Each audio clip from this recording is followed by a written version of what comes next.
جس وہ علی ولی اللہ و خلیفۃ رسول اللہ. اب رہ گیا اذان کا مسئلہ.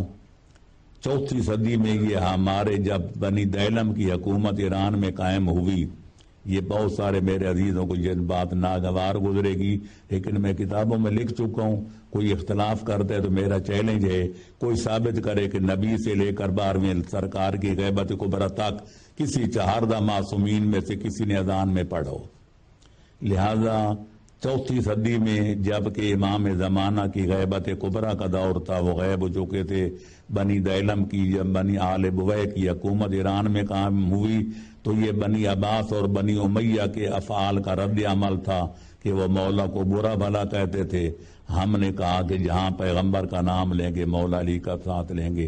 4 صدی میں یہ اذان میں داخل کیا گیا. آج 15ویں صدی میں تشہد میں داخل کر رہے ہیں. ہم دین میں کوئی رائے کے برابر نہ کوئی گھٹا سکتا ہے نہ کوئی بڑھا سکتا ہے. دین وہ ہے جو اللہ نے بنایا اور پیغمبر اکرم نے منوان پہنچایا کہ علی سے لے کر مہدی دوران تک انہیں پھیلایا، جانے قربان کر کے بچایا.